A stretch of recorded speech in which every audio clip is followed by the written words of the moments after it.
everyone, and welcome to Dice to Roll, the queerest Pathfinder podcast on the planet, where we ask hard questions like, why is Swallow Hole such a common trait in Pathfinder monsters? Someone at Paizo really likes that. Funny. We make this joke a lot. It's a recurring bit. I don't control which monsters do that, you guys. You control what monsters appear. Yeah, you do. And you control whether they do that or not. Okay, so I put down a T-Rex, and you're telling me it doesn't try to eat you? Yes! It's putting itself at am I supposed to put myself at a tactical disadvantage? Okay, so I can avoid making a fun Deary, word what you're supposed to do is do that attack, but don't fucking swallow us! Make it like a double extra super bite or something. Oh, a double extra super bite that restrains you and digests you every turn. Yes. Is that what? Yes. Okay. I feel that no matter what, this is just my legacy, and there's nothing I can do about it. I bet the other Pathfinder... I bet the fucking guys that roll for combat don't have to go through this. I bet the guys in, like, Glass Cannon don't bully their dear sweet Troy LaValle for doing this. Yeah, well, you're not them, and we're not them, so fuck off. Would we like to play some Pathfinder? Yes. Yes. Okay. Sure. Previously, in Fists of the Ruby Phoenix, our heroes teamed up with Winter's Roar to fight off a huge number of frost drakes in the Icefang Eyrie, a towering pagoda from which many race drakes across the city launch. However, it was soon revealed to be a ruse, put on by the drakes and some of their sponsors. The Radiant Winds spent some time speaking with the sponsors, discussing with them, and getting to know Winter's Roar a little better. Once they left, however, they discovered that the city of Goka had a new set of villains on their hands. Lord Ryong and Lady Yi, two tieflings who had previously assassinated the Ruby Phoenix herself, are now on the loose through the city, and goodness knows when they'll show up again.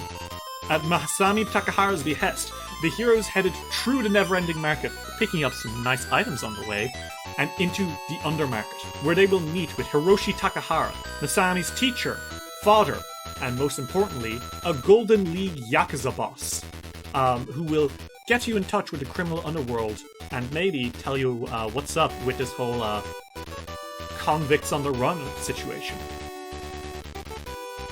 We ready to rumble? I like to rumble tumble. Okay, well, let's We're rumble ready to tumble. rumble. Mm-hmm. You find yourselves in the Undermarket. Masami, Shuji, and Sanku, and Lolo. The three of you are walking down a narrow alleyway that opens up into a long, sprawling street.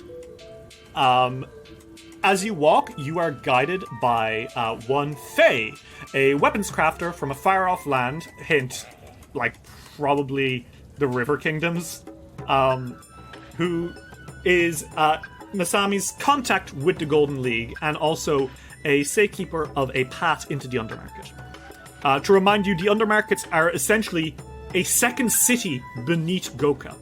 These long, sprawling tunnels have been filled up with vendors and, crime syndicates like the Golden League and some worse ones. And the deeper and deeper you go, the more and more likely you are to find cults and tunnels to the Darklands and all sorts of scary stuff. So you guys had slipped through with Faye in here. And we'll get into conversation here, but as you're all walking around, you can see there's all sorts of strange folks. You see a man who is like bending over some wares, and he turns and looks at you, and he's wearing 4 different masks at different angles around his head, each of them kind of haunting looking. You can see a Zulgat is on top a giant spider, and kind of like sitting there smoking a hookah and looking very content. I love them. A few shady merchants are nearby, hawking off all sorts of illegal stuff like poison and drugs, and you think that might be... What is that? Is that like a lettuce? That can't be illegal. Oh well. Uh-huh. This is an innuendo. It's an actual head of lettuce. You're not sure why they're selling it.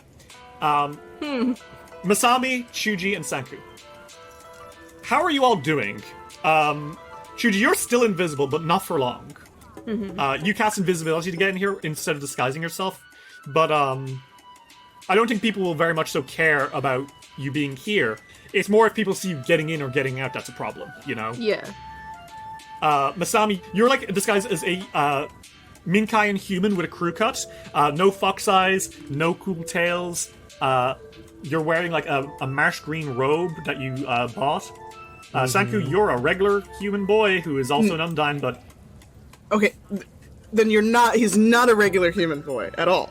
But he is a regular boy. Yeah, you don't have a cool outfit on. You've got a hat that's hiding your face, kind of, because your horns are sticking through it. And Lolo's here, and Lolo's an old man. And standing beside you, Masami, is Faye. And Faye is the one who got you here. So I'm going to drop you into character, and you guys can discuss as you're seeking out the Golden League HQ in the Undermarkets. Senku sort of leans over to Masami and hopefully Chuji, and he's like... You don't know which direction Chuji's in. And he's like, is it really normal for there to be this much crime going on in one place? Yeah. I missed my fishing village. Very quickly figure out where Chuji is, literally right behind you, because they put their hand on Senku's shoulder. They're like, it's literally a black market. You're invisible. Faye looks around and says, yeah, like being honest, today's actually a fairly slow day. You're not even seeing any of the cannibal cults up here. What? Oh, I don't miss them. Yeah. They're regulars? Don't let any cannibal cults near me. Don't worry, Senku, I'll fight them off. And Faye kind of looks about and says, yeah, no, I mean, listen, I've no idea why... I understand why Masami's here. Not really sure what's with the rest of yous. You're not exactly, like, regulars of the underworld, right? Like, if the cannibal cult is freaking you out, there's much worse than that. What? I'm pretty cool with them. Yeah. Stop being cool with the cannibal cult. They're not eating me, why would I not be cool with them? Because they're eating people. Whatever. I mean, they're not very good business partners, I'll say that much.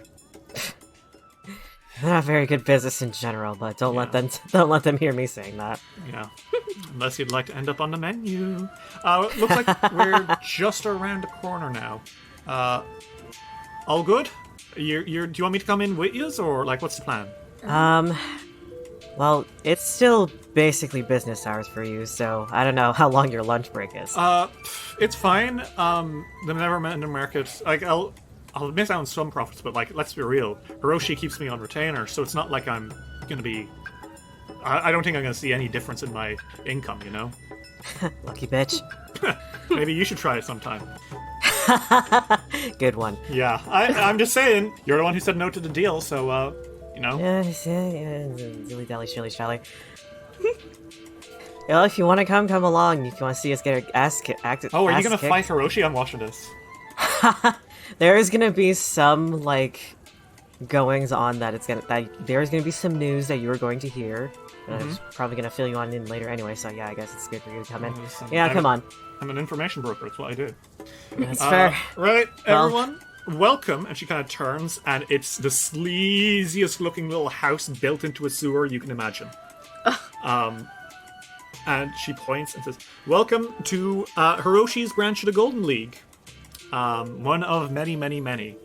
Although this one, honestly, is the best employment benefits, so... And she kind of gestures, and she's like, if you'd like to enter. Okay. Sure. And enter you do. There's a lot of... I want to say it's kind of got casino vibes to an extent. You know? Like a lot of like wine reds and golds. A lot of flashy art. And, you know, a lot of people.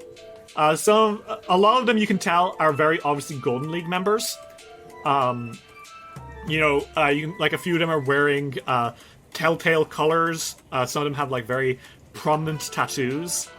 And as you're entering, a woman kind of like steps up to you. And Misami, you know her. This is Hitomi of Clan Hasu. Hitomi is a kitsune. Not that she would easily let you know that. She is always hiding it in her human form. She has the vibes. She's like a middle-aged one. She wears kind of geisha-adjacent clothes, but because, she used to be one. That's something you know about her past. She isn't anymore. And you don't know a whole lot about her history other than that, but you know that she is a damn good businesswoman and kind of scary sometimes. Sounds about right. She kind of approaches you all, and she smiles and says, Masami, I would recognize you in any form. How are you doing, sweetheart? Might as well drop the act then, huh? You can't hide from the Golden League, baby. But, Oh, I know. but, your friend here, who is this? She looks at, you, Senku. Lolo is standing behind, you, kind of like, watching carefully, ready to protect you if needs be. Senku's like, hi. Hello, you must be Senku, Witch Prince of the Sea, right? Yeah. Good to meet you. And nice you, to meet you. she looks at Lolo, must be Shichuji. You're older than I expected, but hey. She hears like a snorting and laughing from like nowhere. She turns and immediately fucking punches in that direction. No, I'm gonna make an attack roll. Okay, I'm going to make an okay. attack roll. Okay.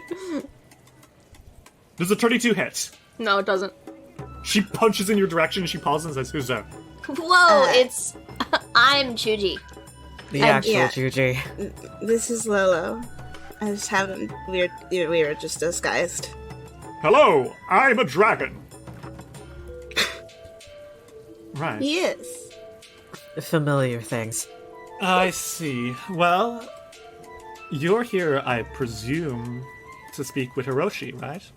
I can't imagine That's exactly. there's any other reason that someone who's not part of the league would come down here, right? She kind of winks. And have them risk life and limb while we're in a tournament? Absolutely not. I would have been here with Faye myself. Yeah, we're here to see Hiroshi. Well, you know where his office is, darling. I'll leave you to it. Uh-huh. And do stop by on the way out. I might have something for you. Keep that in mind. Thanks. She steps out of the way, and you guys can push deeper into the Golden League HQ. And you know the vague direction. You know the direction to Hiroshi's office. You've been here countless times, Masami. Yeah. So you know which way to go. Mm-hmm. Faye kind of stands and nods and says, I'll come whenever you go. And Lolo nods and says, lead the way, friend Masami. Okay. Masami kind of they kind of have to be careful not to lose Masami in the crowds because they kind of just weave through the people. Almost like they've been here many, many times when it's crowded. Shit. Well, into Hiroshi's office you go. He is behind a desk, although his positioning is not one that betrays any sign of formality. Which is to say, he's got his feet kicked up, And he is reading through a newspaper when you enter. And he looks up and beams. And he kind of puts his paper down and gets back up to the table, elbow, both on the table, leans forward, and he grins and says, "Hey, kid, holding up good? Well enough. And I see you brought some friends here. I know you, Senku, but I don't know, Hi. who's the old man?" That's Lolo. "Hiroshi, it's me, Lolo Sadagat. We've met several times before." Where's Chuji? He's invisible I think- right now. I think it wears off probably as soon as he says that. Oh. Well, I can Hey, see what's clearly up? now. Hello. He pauses and says, was that your idea of a disguise? Yeah. It was pretty good, right? You didn't recognize me because you didn't even see me. Yes, but how are you going to leave? Fuck. I have some invisibility stuff on me. It's fine. Thanks. Well, No offense, but I don't want anyone to see me come out in or out of here. No, I don't want anyone seeing any of us coming in or out of here. We're kind I of also really tournaments. don't want that. Yeah. That's why I had the disguises in the first place, as Masami reverts back to their usual form. And Hiroshi kind of grins, and then he looks at you, Masami, and says, first things first, how much do you know?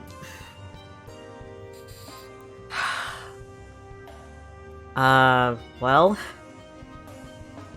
Like, are they in or are they out? out. And you want to keep it out? Yeah. Alright, if that's what you want. He turns back to you guys and says, now, to what do I owe the pleasure then?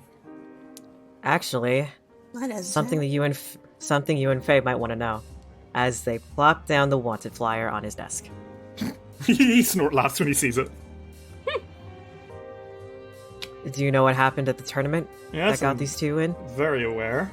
And do you know whose guard that they were in? Whose custody they were in? Yeah, yes, I do know. Have they had many slips like this? Especially after, killing the Ruby Phoenix? Well, I'll tell you one thing, Masami. If this is the only reason you came down here, then you're going to be so disappointed. Oh, I Well- mean, Chuji also asked for a fight, so... Oh, Fuck yeah. well, I was hoping to take you on, Masami. Actually, if you want to take me on too, then that's fine. I did promise them an ass-kicking, and Faye wanted to see it absolutely. I think Hiroshi stands for a moment and he looks at you, Chuji, and he looks at you with a... I don't want to say a thoughtful look, but it looks like he's figuring something out. Mm-hmm. Getting scared, old man? He pauses and he puts a hand on your shoulder, Chuji, and says something like that. You mind if I hold off on dueling you just yet? Sure. Get your faculties together before I beat you to dust. Sure. And he turns to you guys and says, Outback, we're not fighting in my office. There's too much stuff in here that's too easy to break. And he, Oh, I know from experience. he points and he nods and says... I think he turns and looks to you again, Chuji. And he kind of leans over to you and whispers, "It's all in good time, but trust me on this." Okay. Do you want to make a perception check? Yeah, Secret, please. of course, of course. It seems that the way he's speaking, Chuji, means that fighting you would undo a plan of some sort. And Oh, you don't know what okay. he seems to be planning something, and if he fights you, it won't work. Yeah, Chuji actually gives him a look. They don't say anything, but that's weird. But he does not return that look. He just walks out, slipping past Masami. He's a big, strong guy, but he moves fluidly. And he is going to take you guys out back. You leave the... Oh god, the lag spike again. What the fuck is happening? Why is it happening for you guys? I don't know. That's weird. He leads you out back into another empty tunnel. This one is much quieter. And you see a few other Golden League members kind of chilling nearby. And you're like, okay, that's why no one else is coming out here. Because this is Golden League grounds. But he guides you all into this empty tunnel. And he kind of cracks his neck a little bit as he stands back a few feet. And he says, do either of you want to be the judge of this fight? Make sure none of us cheat? He winks. Sure. I'm pretty perceptive. Alright. Well, you know how to start a fight, right? The hand waves, the ready fight, all that stuff. I'm sure you've heard it enough on Danger Island. Ooh, yeah. And Hiroshi turns to you, Masami, and says, same rules as ever? Same rules. He turns to you and he smiles. He bows a little bit. And, Masami, you and I are going to quickly roll initiative. Okay. So, we are going to enter a one-on-one combat. And there are rules for this. We are going to have a duel. Unlike regular combat, you roll initiative every turn. And you have 3 rolls you can use for initiative. Intimidation, Deception, and Perception. And these kind of act like a rock, paper, scissors against each other. You have a reaction you can make that is based on what you rolled initiative on. And if the other person rolled the thing that your initiative is weak to, you get a special powered up version of that reaction. And don't tell me because it's kind of like rock, paper, scissors. Okay. Take a quick look at these reactions. Does that kind of make sense? Okay, I think I got it. We good to go? Yeah. So, KK, you and I are going to roll initiative, and we're going to not say what we're rolling between intimidation, perception, and deception, but just for context, intimidation beats perception. Perception beats deception. Deception beats intimidation. Whoever rolls higher will still go first no matter what, but the special reaction you get gets powered up if you get a strong match. Okay? Mm-hmm. So make that first roll. Okay. So you rolled a 38 on perception. Mm-hmm. And he also rolled a perception check, so no matches this time. You're both fully aware that the other person is a scary person. So both of you kind of like are watching each other before lunging in. However, Hiroshi does move first. He is going to start his first action by entering Stumbling Stance. Now, Stumbling Stance is a stance usually used by drunken master monks. However, obviously, Hiroshi is not a drunk. I think his stance is that he doesn't even try to look like he's fighting. He's kind of standing very casually, like arms crossed, shifting a little bit every once in a while, scratching the back of his head, like he isn't taking this seriously. Which he very much so is, because the next thing he does, as he lunges at you, Masami, is he makes a flurry of blows. So he's going to attack you twice. With a stumbling swing. That is going to be a 49 to hit, Masami. That's a crit. I told you he was strong. Yeah. No, Masami knew. So Masami, that is going to be 20 times 2, that is 40 damage. Alright. And then for his second attack in his flurry of blows, he's going to make... That's a 50 to hit. That's also a crit. Okay, that is going to be another 48 bludgeoning damage. That's going to be 60 damage to you now. You are at how much HP? 73 out of 173. Holy fucking shit. Jesus. Cool game, guys. I'm glad you had fun. As he punches you twice, I think his last action, he just uses a deception check on you to see if he can kind of like feint you. Does a 38 beat your will DC? Yes, it does. Okay. So he feints you. He kind of like punch, and then he goes for another punch, but like sidesteps, and he's back standing very casually, folded his arms, and says, "So, what's this group named? Devil's Jews? They're a H-pop band from Hong Kong." Yep, that's them. They say, fucking holding their side.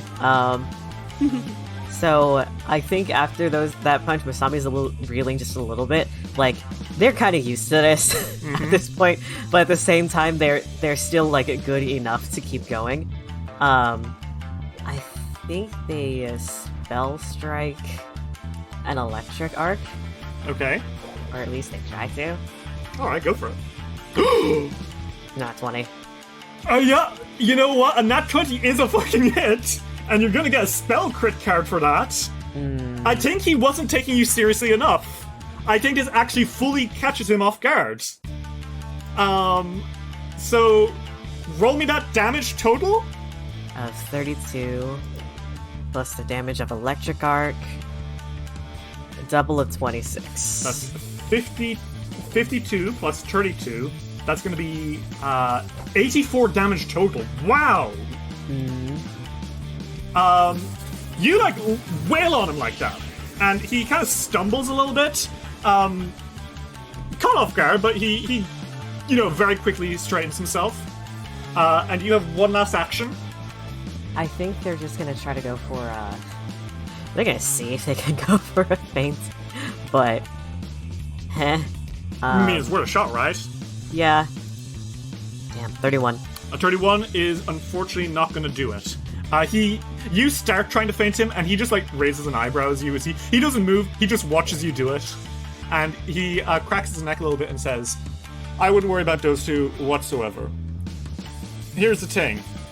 They didn't even get to Goka. Before the round starts, I want you to make me another initiative check. And it can be perception, deception, or intimidation. Okay. Okay. He rolled intimidation, you rolled perception. Meaning that Masami, as he is rushing you, you are going to be frightened too. Because he is really, like, getting up on your ass as you're doing this, you know? Yeah. But on the other hand, with your sense weakness, he's going to be flat-footed against this next attack. Mm-hmm. And the next thing he does is he sweeps for your legs. Does a 33 beat your fortitude DC? No. Ooh, okay. He tries to trip you up, and then he shrugs and rushes forward with another stumbling swing. That is going to be a 44 to hit. Hit. 24 damage. Okay. He decks you hard, and he kind of then goes back to kind of casually walking, and he starts, like, walking around you. He's not even, like, he makes a step. He's not doing anything. He's just pacing around you as he speaks.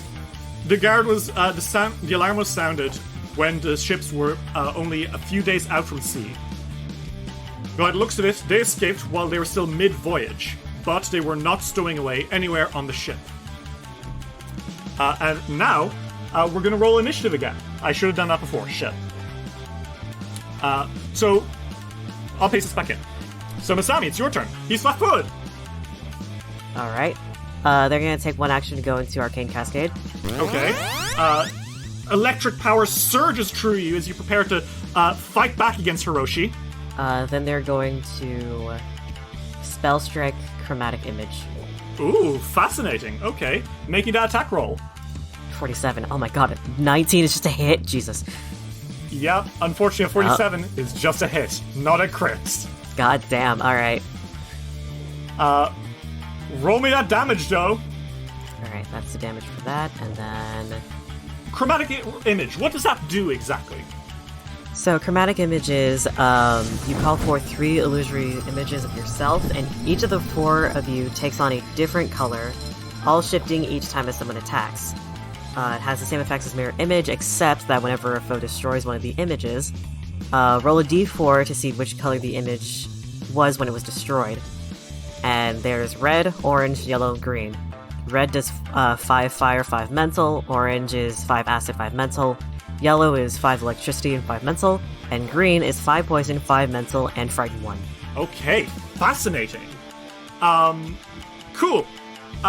Chuji and Sanku, as you're watching this, they're, like, going at it. Masami, like, strikes into Hiroshi and does 20 damage to him, but he is barely injured. You can tell Masami is, like, you've seen Masami fight a lot in the past. You know that they are a tough fighter, but Hiroshi is, like, barely hurt by any of this.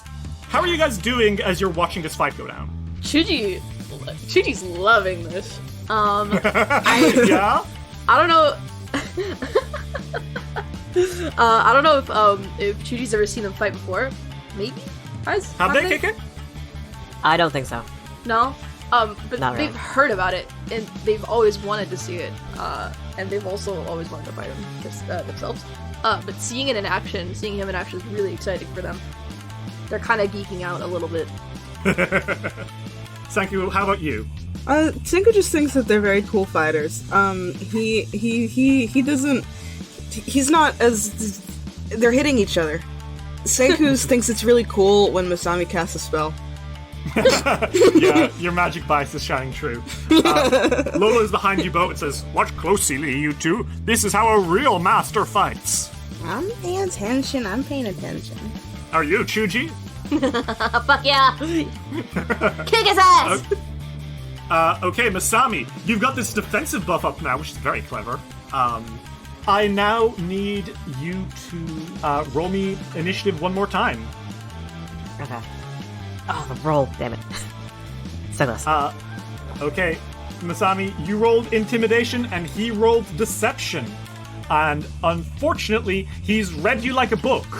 And once again, his thing is going to mean that you're actually going to have you're going to have to roll twice on your first attack roll.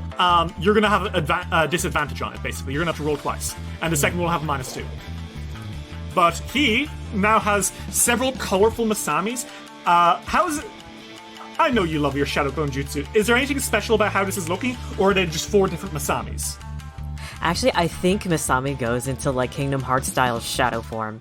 Ooh, okay. And all of their shadows, and since they're in Arcane Cascade, their shadows kind of dance into 3 other different Masamis, and they all kind of like flash into different colors every couple seconds. Like there's a tempo to it, but it's almost unpredictable tempo. Like one shadow is going to go every like quarter beat, and then another one's going to go every half beat. The other one changes every like full beat. Like yeah.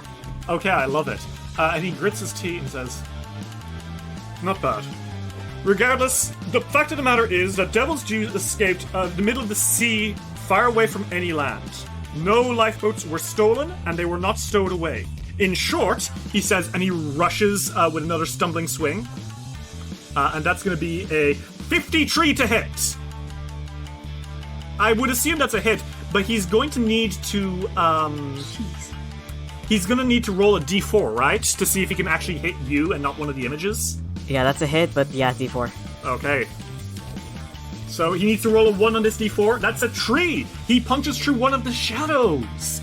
And let's see which one it is. He rolled a 3 again. So that's what? The Yellow? electricity, yep. Electricity, 5 electricity damage and 5 mental damage. So you can see you've actually... I think, Masami, you've left a relative dent on him. I mean, he still has more than 200 HP.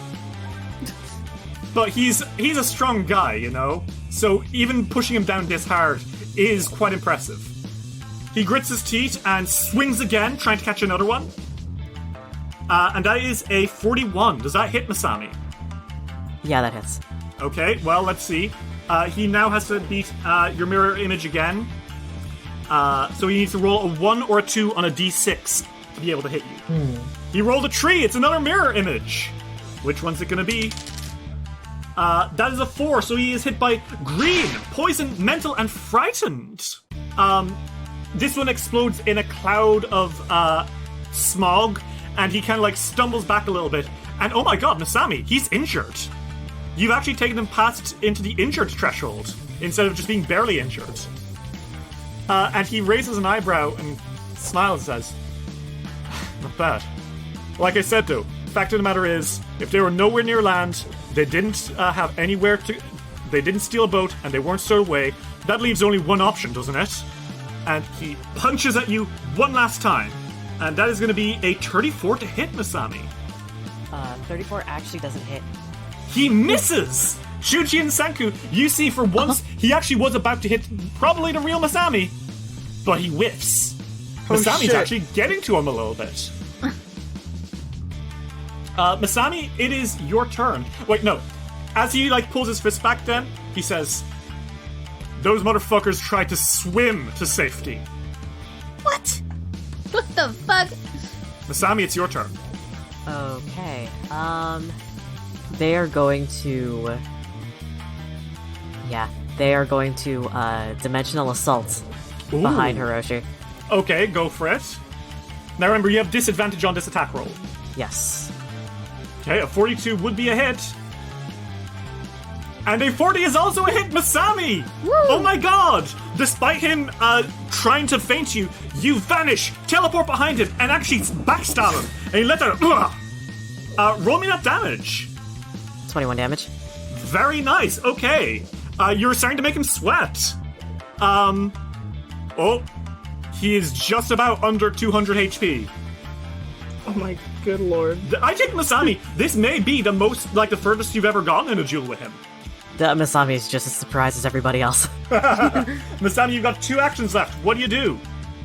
They are going to go for a distracting spell strike right now. Okay, so make a feint, and if it works, he's flat-footed, which would reduce his AC. Oh, no. 26, no way, 26. Jose. He turns around. You are not catching him off guard anymore. He turns around, and he is watching you directly. Okay. But you can still hit. So roll me that attack roll. Okay. That's a 43. That's a hit. Oh shit. Roll me that damage. What are you doing?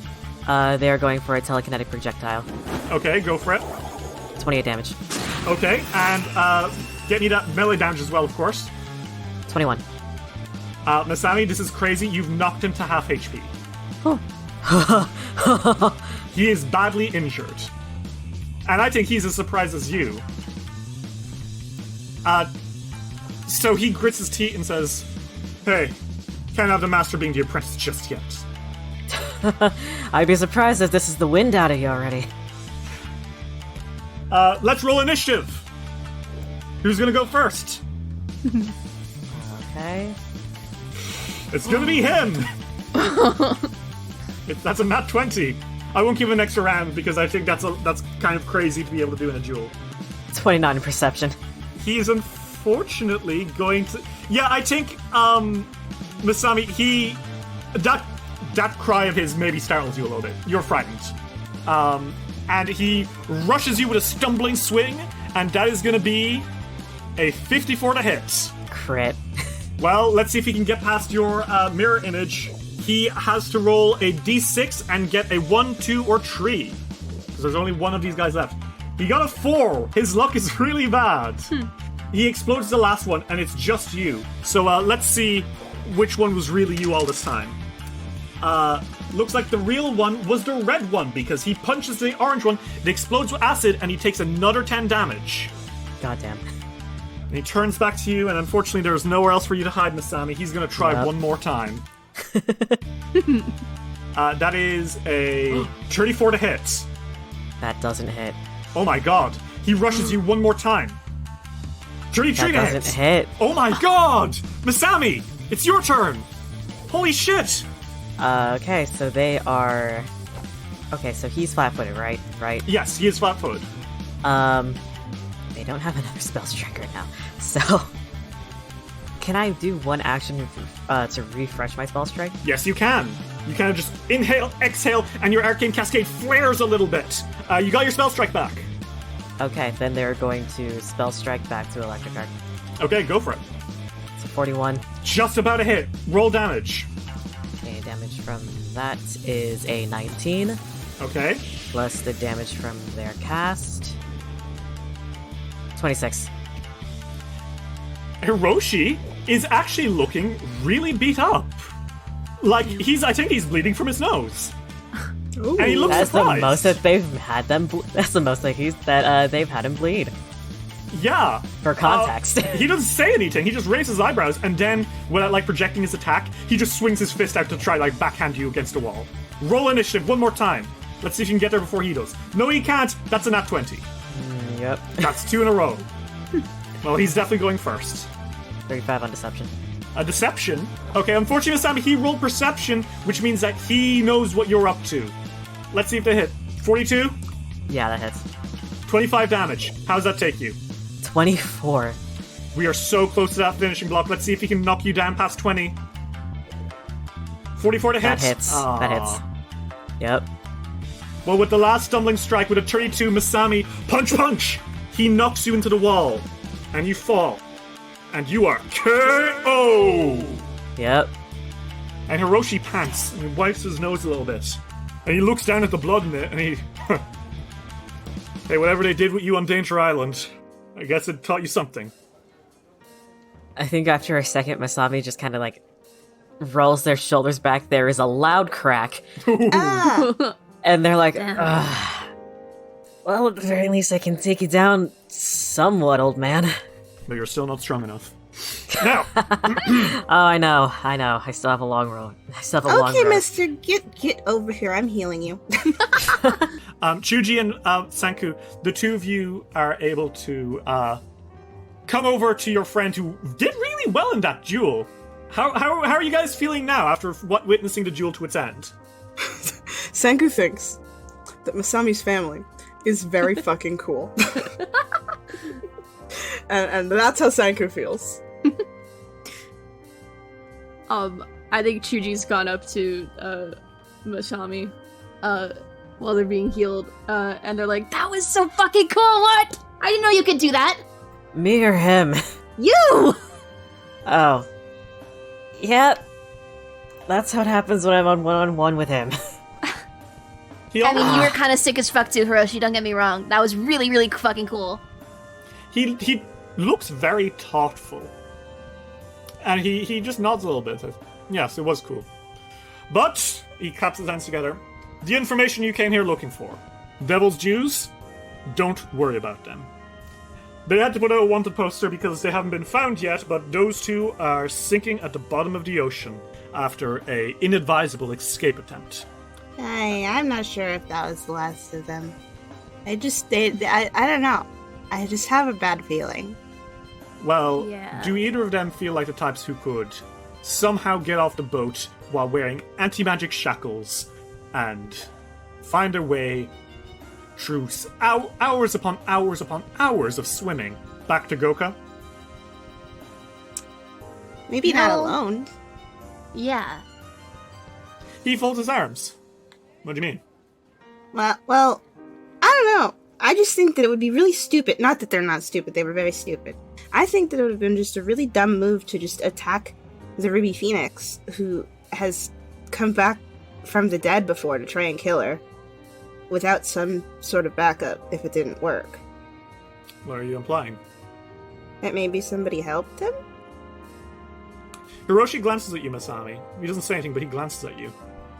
He's not making a show of hiding it. He's like looking at you. And he turns back to you, Senki, and says, it's a mystery. Well, hopefully they don't attack us when we're like eating or something. I really doubt that you will see them again. I guess we'll see. Hopefully. Now, so what's the plan now? You came down here and had a spar with old Papa, but do you have anything else you're planning on doing today? I mean, you're Ruby Phoenix contenders, you can't just vanish for a whole day, right? What's on the agenda? Talking to more people? Seeing more things? Doing more non-fighting? Lola puts up her hand and says, what about that museum? Chuji, you seemed very excited to see an exhibit about the Ruby Phoenix earlier. Oh yeah, I was gonna stop by sometime. I mean, I guess. we could do that. Sure. I like museums. Hiroshi looks at you, Chuji. I think he immediately picks up that there's something going on, but he doesn't comment on it. He pauses a bit and says, alright, well, you guys can clear out, but, hey, Chuji, here for a moment. Chuji goes there for a moment. Masami, you can take dear sweet Senku here back to the door. And Faye is kind of like waving and grinning and giving you a thumbs up, Masami, like, don't worry, I still think you're cool. Masami, let's go! Masami kind of looks at Hiroshi. They just give him a look and go, "You're the boss." He nods a little bit. He puts a finger to his lips. And he turns back to Chuji and waves you over, and the two of you walk on out. Senku, while you're walking out, you can hear Senku go, Masami, I think your dad's awesome. I mean, I think so too. That's why I used my dad. Yeah, it's true. You had to get being awesome from somewhere. True. I'm gonna DM you a question, KK. Okay. This is such a small thing, but I don't want to make this choice without you. Okay. Just a simple yay or nay will suffice. Or a sleigh. Or slay. Okay. This is gonna make this even funnier. He leans back against the wall, folds his arms a little bit, and says, "You smoke, Chuji? I'm sorry, what? Do you smoke? Do you want a cigarette?" Sure. Trick question. Don't ever smoke. Okay, How I it thought relates this was to- what? Is this? Are you teaching me a life lesson? There's always lessons to be learned. Welcome to Hiroshi. He I mean- kind of looks off a little bit at the background and says, "Do you know why I didn't fight you?" Is that like a special like dad kid thing that I am encroaching upon? Not at all. In fact, if it were any other time, I probably would have happily dueled you. Then what's up? I didn't want Masami seeing me beat the shit out of you. He looks dead serious when you burst out laughing. He like looks back at you and he looks like killer serious. Oh. Well, I... What do you think would have happened if Masami saw me doing to you what I did to them? I'm not really sure. I didn't think about it like that. Let's put it this way. The kid has trust issues. It's not that they wouldn't trust you in that kind of way, but more... I don't know if you've noticed, when Masami's going through something recently. I don't think that's a secret to hold. You probably noticed it, right? Yeah. Good kid. Knew there was some brain in you. Thanks. What Masami needs to know is that Masami is at their strongest when they have someone else there. I was really badly hurt during that fight, but I still won. If I had been tagged on by you and Senku at the same time, I would have lost. I don't think Masami realizes that their greatest strength is their allies. That's something I need them to understand, because this thing that they're going through, it's not going to be something simple like fighting off me or fighting off some random competitors. You understand that? Yeah, I got it. He puts a hand on your shoulder and says, I'm going to ask you something, and this is not something I would just ask anyone that I didn't trust. I want you to take care of my kid, okay? No, yeah. I really care about Masami. I'm not gonna let anything happen to them. Even if you knew things about Masami that change your opinion of them? They pause. There's not a lot of things that would change my opinion about them. That's the kind of answer I like to hear. Now, another thing. If you breathe a word of this, Masami, I'm gonna feed you your own intestines. You hear me, bud? Yeah, sure. He says that with a alright. smile. Say what you want. Alright. Yeah. I'm sure you will. But for real, come back down sometime, and I'll teach you how to fight. Hey, you're a monk, right? You do stances and stuff? I do. Check this shit out. And they'd like get into his stance. Which one? Fleming. You ever do jellyfish stance? The fuck is that? I'm sorry? You gotta stay limber. You gotta stay hard to keep a hold of. You gotta slap out as far as you can, as hard as you can. How about this? You come down to training, I'll teach you some jellyfish stance stuff. I hear you've made enemies with a grappler. This will be something that will help you out with that. Hey, thanks. I'd really like that, actually. He grins and pats your back hard. Says, now go out there and pretend we didn't have a serious conversation and we just talked about jellyfish stance. You got it. And he nudges you on. And you have now unlocked the Ruby Phoenix exclusive stance, Jellyfish Stance. Fuck yeah.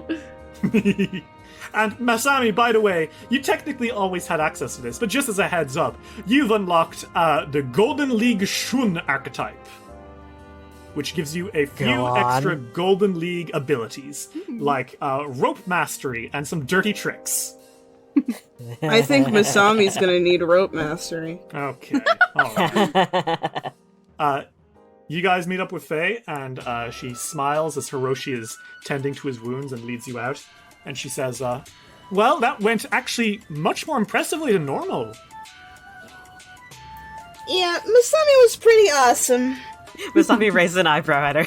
Hey, no offense, but normally you're all, going in with the offense.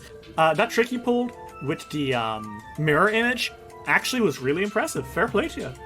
Faye, oh my god. Is this genuine praise coming from you? Hey, fuck off! Do you want me to be rude? Because I'll be rude. You fucking Hey. ate shit on the floor at the end. Hey, I'm giving you. You know how it is. I give you shit. You give me shit. She This grins. is a trade deal that we've come up with in the long. They put a hand on her shoulder. Long time that we've known each other. And Yeah, they I'm just gonna smirk. go out and say these two have definitely at least dated in the past, right? There's no fucking way. Friends with benefits. Okay, yeah, that makes sense from Masami. Jesus. Masami fucking Takahara. Anyway, you guys move out of Hiroshi's office back into the rest of the Golden League HQ. And as you're moving, you are stopped by Hitomi of Clan Hasu, the kitsune who stopped you at the door. And she smiled and says, Radiant Winds! Hold on. Greetings, how are you doing, loves? How'd the fight with Hiroshi go? Did you hear the crack from my back all the way up here? If you did, then yeah, that was me. That sounds about right. But don't worry, I'm sure you'll get him one day. I was close. Close. They were really close. So, Ruby Phoenix contenders. Yeah. The competition certainly is fierce. She kind of whistles. Quite exciting that it's double elimination this year, though. That means that even if you lose the first round, you're still in the running. It might even be easier that way, come to think of it. That is, if you were in the loser's bracket from the get-go, you just have to beat bad second-rate teams until the very end. Not a bad deal. Right. As a matter of fact, she continues, and I think she puts a finger under your chin, Chuji. This is silly, but have you made any bets on the outcome of the tournament yet? No. Chuji smacks her hand out of their face. She retracts it. She goes to you, Sanku, and puts a finger on your chin. I have made bets, that is. And let me tell you, there is a lot of money to be made. It's actually quite the coincidence running into you here today. Because I made a pretty hefty bet, and I mean no offense by this, that your team would lose the first round of the tournament. Oh, come on. Why Tell would me, you you can't do tell me that? that you thought that we were gonna... You can't... Look me in the eyes and tell me, come on. Fuck No. you. I mean, I don't think you'd lose under normal Outright? circumstances. What, normal? What? Well, I'm just saying. Getting a better look at you, I'm having my doubts. What the fuck are you trying to say? Alright, I'll drop the act. If you throw your first match, I'll give you a cut of my earnings. 20,000 gold. Kill yourself, actually. Fuck you. No? You're not interested in 20,000?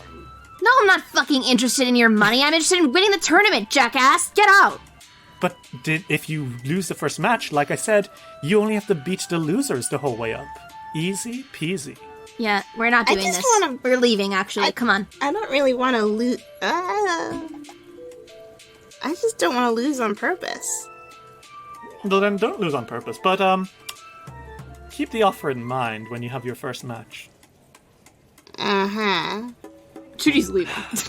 Yeah, Chuji, you're gone. She sighs dramatically and says, "Oh, Masami, the company you keep, they're not even willing to do a little bit of fun." Trust me on this, Hitomi, when it comes to losing, both of them are a little sensitive. Fair enough. But you'll keep it in mind for me, won't you, darling? I've known you for very long, so yes, I'll keep this offer in mind. But just Love know you. that it's... Love you too, Hitomi. Just know that it's very slim. We'll keep it open. Open. Got it. And she steps out of the way and lets Sanku and Masami move along. We're gonna double in Chuji. We're gonna win so hard that it'll be stupid. Bet your ass we will. How are you guys doing as you're leaving the... You're on your way out of the deep markets now. This is not the kind of place that Chuji or Sanku you're used to by the looks of. Yeah. I mean, no, Senku's from a small fishing village. There is no underground markets there. There's just regular markets. And they sell fish and rice. They do sell those things. Chuji, how are you holding up? I honestly the only reason Chuji was going underground was to see Hiroshi. That's it. Chuji really I wanted to make mention of it earlier, but I didn't get to. But Chuji really does not like the Golden League, no matter what, How come? because of the cheating scandal. Were you worried just there that you're gonna get swept up into another one? Yeah. Honestly, extremely ballsy of them to offer that, considering what happened last time. Literally. And Chuji's in a really sour mood now. Faye guides you up to the out of her shop and says, throw a rug on Chuji or something. We don't want him being spotted. 1 second. Usami shifts into their bag. And what do you pull out? The Dust of Disappearance, one of their 2. Oh shit! You got one of those? You can sprinkle on Chuji and they'll go invisible, no problem. I have 2. Yeah, they gave one to Chuji. Okay. Chuji, you are sprinkled, and you're invisible, and able to make your way back into Goka. Wonderful. How are you all doing now as you step out? Lolo kind of smiles and says, well, everyone, I think that was an educational time. You all learned that crime doesn't pay. Thanks. It was a good lesson. You also learned that middle-aged men are the most dangerous opponents. If they were part of a crime league, then yeah, of course they're gonna be dangerous. What? The old men in the league are dangerous. You should have seen Hiroshi's boss back when Hiroshi was a jobber. I can't imagine Hiroshi as anything except for a boss. Yeah, really. Yeah. In my head, he just sort of spawned as an adult with a job. Just spawned out of nowhere. Yeah, like he just poofed out like magic. I could probably believe that if he said that. Yeah, I feel like that could be true. I feel like I would believe him. That would be an insanely good practical joke that he could pull on you. And Hey, listen. It would work. He'd be the type to pull that kind of joke on you. Are you kidding me? It's Surprised that's you didn't actually what happened to him. As you emerge into the market, you can see that like the sun is starting to set, but it's not so low that you couldn't do something else, you know? Mm-hmm. And Lolo turns to you all and says, well, everyone, we've had quite a busy day. We've explored the city, we've bought fine wares, including your very cool holographic hand wraps, Chuji, and we spoke with true criminals. And it sounds like did. Devil's Jews will never bother us ever again. Surely. What would we like to do with the rest of the day? we were gonna go to the museum, right? Yeah, if you guys want to, I could show I love you the around. museum. Yeah. I'm from a small town, so there's no museum, so I like them. Well, there's definitely stuff to amaze there. Well, then I want to see. And he's like poking Chuji's side over and over. All right, fine. Okay. I always get what I want. Would you all like to visit the Grand Museum of Goka? Mm-hmm. Yes. Oh, is Lolo still an old man, or is he Yes, turned back he's still into an a old silly- man. He's decided that this is how he's going to be all day, then. Well, he's not really thinking about it, I think. Do you guys transform back? Do you make yourselves look normal?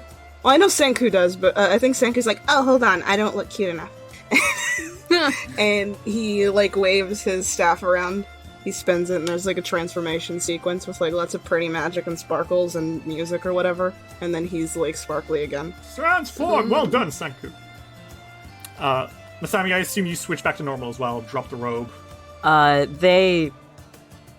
The thing is, they swapped back to it when they were like walking through the underground, and then as they pass through crowds, like when they get out of phase, they're still in that form, but as they like pass through the crowds, they slowly transform back. Okay. So when they pop out like in the free area, they're just completely fine. Okay. And Shuji, you just stop being visible and then start being visible soon. Exactly. And Lolo doesn't think about it. But you walk your way towards the Grand Museum of Goka. And as you are approaching, there's lots of lots of posters showing off the Ruby Phoenix exhibition in conjunction with the Pathfinder Society of Goka. And you stand outside. It is a beautiful museum. Towering pillars and beautiful statues, and like a huge piece of stained glass, which kind of resembles a jade moon, kind of shining in the night sky, decorate the exterior of this museum. And as Lolo's outside, he goes, "Well, this is it. This is the place where the tale of the Ruby Phoenix first started hundreds of years ago. Wow. It was in this very museum a long, long time ago that she burned in a horrible fire, and from those ashes she was reborn as the sorceress we know and love today. It seems that this exhibition has something to do with the Pathfinder Society. Weren't they the ones who won last time, friend Chuji? Yeah. Well, this seems wonderful, and your own mother helping organize it. Yeah. That seems quite nice of her to give you something like this, wouldn't you say? It's so nice. I'm glad you agree. Shall we enter? Yeah. Lolo's just hitting every nail on the coffin all the way in. Yeah. He doesn't understand. Masami, you got that nat 20 perception before. You can tell there's something going on with Chuji, and you don't know what's up, but nothing great. I think they hear everything that Lolo said, Chuji's interaction with what Lolo said, and just go, parental issues, got it. Dice will roll will return after these messages. We now return to Dice will roll. Well, you make your way into the museum. And you know what? It is nice. You follow the signs and make your way towards the Ruby Phoenix exhibition. And there's like a lot of stuff in here, like immediately. And a lot of people as well. Like crowds upon crowds of strangers, yes, but as you're looking around, there are some people that you notice and you recognize. You know? Specifically, there's a few members of the sponsors who are kind of milling around. In fact, it looks like you actually, as you're watching, it looks like all of them are here. Which is a surprise. You seem to have dropped in at a really opportune time. Off observing some of the paintings nearby, you see Tino's toughest. Tino Tung and Gig the Big Goblin are kind of like oohing and eyeing at a painting of the Ruby Phoenix, as she seems to be like holding up a giant world above her hands. Malako, meanwhile, is staring at a book behind a glass case in awe, and Zumiran is, just kind of flowing through the crowds, getting to know everyone. But Chuji, someone who catches your eye specifically is Liang Shen. But there's no sign of the rest of his team. Oh. He seems to be almost wandering like a ghost, keeping an eye on all the artifacts here. As you guys enter, though, you can see that the main, like, everything here is about the Ruby Phoenix herself, you know? There are paintings of her works on the walls. There's depictions of things she's done. But perhaps most impressively, all through this hall, there are glass cases showing replicas of some of the many, many treasures that the Ruby Phoenix has inside her repository. Things that you guys could win if you won the tournament. Ooh. And lastly, filling through the crowd is one Shi Li Hua. She seems to be speaking very graciously with some of the sponsors. And I don't think she has noticed you, Chuji, yet. So, welcome everyone to the Grand Goken Museum. It looks like everyone is gathered here for an event, but that event has not started yet. You all have 2 influence rounds with the nobility here, but while this is all happening, you can also all visit some of the artifacts and learn stuff about the many treasures that the Ruby Phoenix has collected over her time. I don't know how much Chuji's going to be doing because or how much talking to anyone they're going to be doing because they do not seem to be in a good mood at all. Mm-hmm. Would you rather just observe the artifacts? Yeah, for now. Okay. We can Chuji have goes you... to see their favorite. Yeah, which one's your favorite?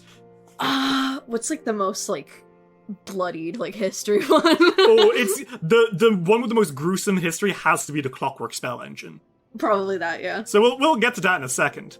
Masami and Sanku, do either of you want to speak to sponsors? Do you want to accompany Chuji and look at the treasures? What's the plan? I think Senku is planning on talking to sponsors. Both just because it's what he likes to do. Mm-hmm. But I don't think he's like not looking at stuff. I just think that he's looking at stuff with the like intention of finding people to speak to about it at them. I'm not sure who he's talking to yet though. Okay. Well, all the sponsors are here, so it could be anyone. What about you, Masami? I think Masami might be like half watching the artifacts, but also looking at the sponsors to see who they can talk to. Well, every single one of them is here, so you really could just jump any of them and be like, "Hi, it's me." There's also Tino's toughest. Smile. I think Masami's just gonna talk to sponsors then. Which one? I'm not sure, but Okay. Well, we can come to you and Sanku at the end. Let's go on a tour with Chuji to set up the feel of the museum, shall we? Okay. Let's go. So, Chuji, you start exploring, and there's so many artifacts. All of these items are level 20 at the lowest. Mm-hmm. You pass by a deck of many things, a set of cards which each has a world-changing effect when you pull them. There's an Orb of Dragonkind, a set of one of 12 orbs or so, each of which is able to control a specific type of dragon with 0 resistance. You could amass an army of dragons if you misused one of these.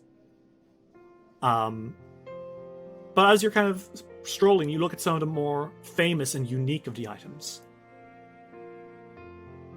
The Clockwork spell engine. That's your favorite, right? That's the one you like from the picture books? Yeah. It is a massive robotic machine. It almost looks like a battering ram, but like it is painted to make it look like it is active, with glowing ley lines traveling all over it. This machine was retrieved from the clicking caverns under Nagajor, which are essentially a huge pocket of the Darklands under Nagajor, the nation of Naga. And apparently this was used by Haojin in several legendary battles, which basically helped decide the future of Tiansha at the time. With enough calibration, the machine is supposedly capable of casting powerful spells all on its own. I'm talking, you wind this thing up, it'll cast Wish or Miracle or whatever alongside you in combat. Damn. Alongside it, though, you still kind of look. There is a powerful bow, the legendary sky-piercing bow. It was crafted in northern Arcadia, and it has the ability to summon rain in times of drought.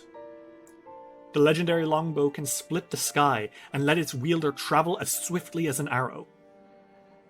You remember the story behind this. Haojin won it in a contest when she used a cantrip to split an arrow shot from the bow in midair.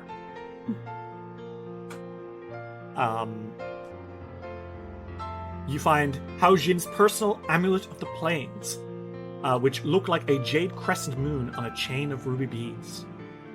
It is said to be flawless in accuracy, delivering the wielder unerringly to where they need to go, though not necessarily where they want to go. And perhaps one of the most exceptional of these items. It's the biggest thing in this whole hall. The Solar Jan.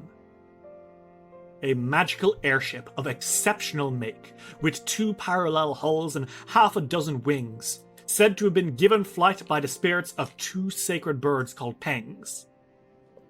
Although no one knows who built the original massive flying machine, you know that it has spawned a few imitators, including the audaciously named Solar Jian 2, built by the Gokabe Soran family, and presented at the celebratory parade following each Ruby Phoenix tournament for the past 2 centuries.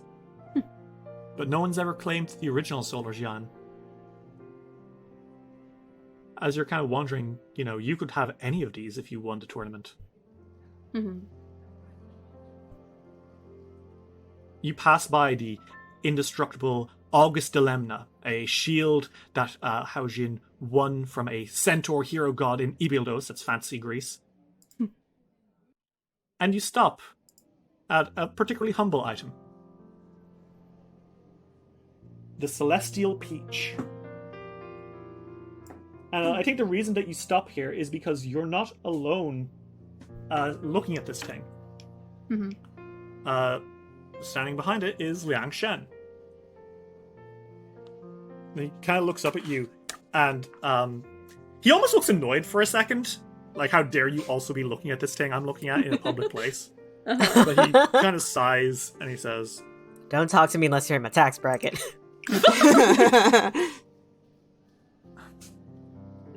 Master Shi, it's wonderful to see you, he says with tight lips. Yeah, it seems like it. Hey, Shen. He winces when you come down and says, going for first name basis, are we? You don't find that overly familiar? Maybe. Feels weird to call you Liang. I don't know. I called you Shi. Call me Chuji. Well, Chuji, are you interested in winning anything from these artifacts? What is it that drove you to fight in the Ruby Phoenix tournament? There must be something you want. What, are you gonna rub it in my face and say I'm not gonna win it? Maybe it's some hours a day, but not now.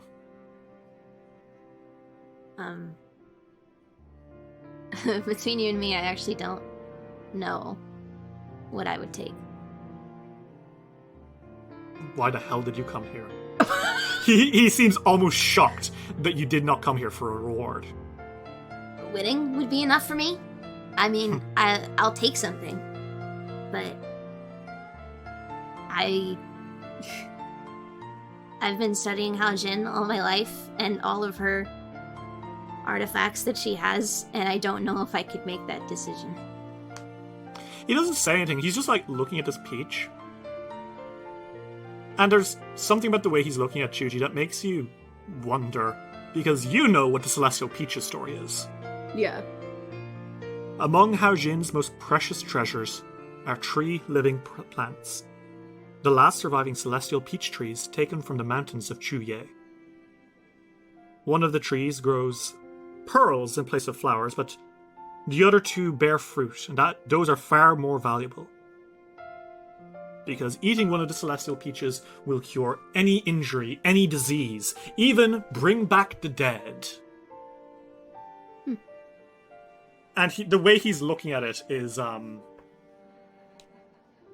don't know how to explain his expression, but it's not the asshole, bitch boy dance man that you've come to know and hate over the last few weeks. Chuji looks at it and back at him, and kind of quirks an eyebrow. They're like, Is this your choice? He raises his head to look at you, and he almost looks offended. And he says, No, I mean, it's a cool one. I'm just asking. You know what it does, right? Yes, I know what the Celestial Peach does. What does it matter to you? Hey, what did it matter to you about what I was picking? He folds his arms. No, when he come back. We're trading information here, man. I mean, hey, if you want to be stingy, tell me. No, Yes, it's important to me that I win this.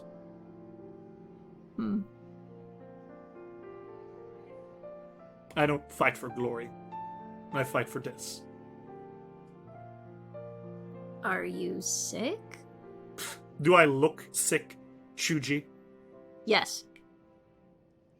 Fuck you. He, like, the way it leaves his mouth, it was like he, like, nearly had to fight with himself to say it for a moment. No, I'm not sick. And frankly, I'd rather not discuss any more of that. Sure, your choice. Probably one of the better choices in this whole selection. Do you want to make me a... I think Chuji can guess what he needs with it. No, I'm more talking a diplomacy check. Oh, okay. I know your diplomacy isn't particularly good. No, it's a flat check. Do you want to make it anyway? Sure. What did you roll? It's a 5. A 5? Well, he smiles at you like he's a little pitiful. Like he pities you for trying to comfort him. Oh my god. He Ugh. just kind of pats your shoulder a little bit, like, thanks, man. And he looks around and says, well, since you're the Ruby Phoenix super fan, what else is there here? Chuji kind of pauses and they're like, Sure. Wait, is it that obvious? Oh no, I just heard. I love gossip. From who? What? Who are you gossiping about me with? Well, if you must know, he kind of like rolls his head a little bit. I was speaking to Tino from Tino's Toughest, and he said that he heard from Artis of Biting Roses that Artis had spoken with Bjorn Ramel, who said that he was there at a dinner that you had with the some of the sponsors yesterday, and he said that you spoke at length about the Ruby Phoenix. Chuji's a little bit bluer than usual.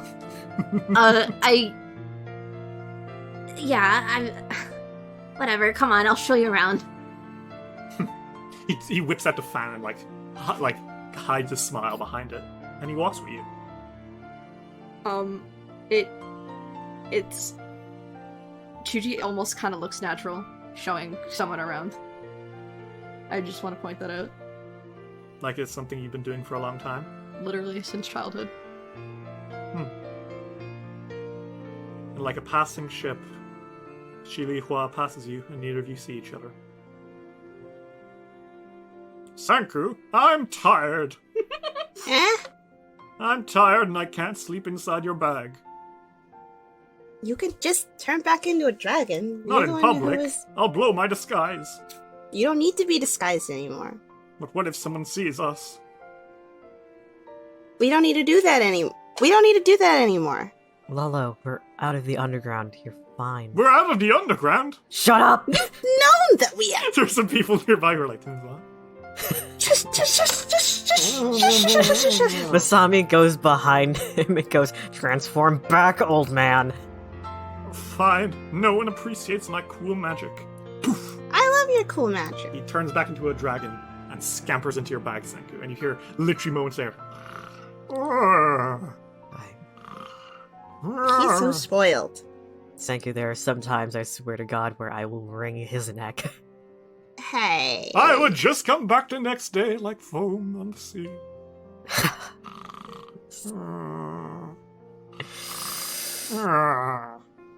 He is so spoiled. Anyway. Yes, he is. Bastard. So, would you like to try speak to anyone? Sure. So, to remind you, you almost have Kumai Shai maxed out. Shaizia, the patron of the arts, is happily chatting with some people as she points to a painting. She currently has 1 point.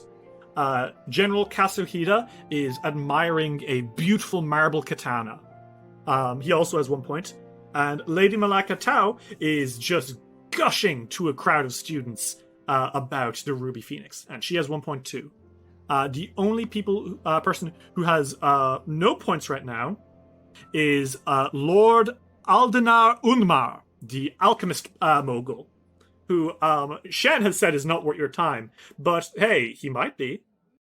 Who do you guys want to try speak to? I think that maxing out Lady Q my shy it would probably be a good idea. I don't want to just leave her at like 90%. You know what I mean? Okay. Do you want to go approach her and try speak to her? Mm-hmm. Okay.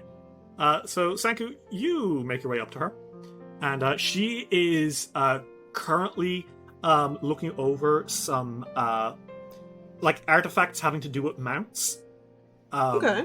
Like a cool saddle that has that seems to be able to tame any animal it's put on, no matter how wild. In the model, it's of a fucking been attached to a yeti, oh crap! which is fascinating. It and is. she's looking at it, and she notes you coming over, Sanku, and says, "I almost find it sad, don't you think?" Hmm? What's sad? Well, this specifically. The idea of being able to tame any creature with no time at all, don't you find that takes away the relationship between Mount and Rider?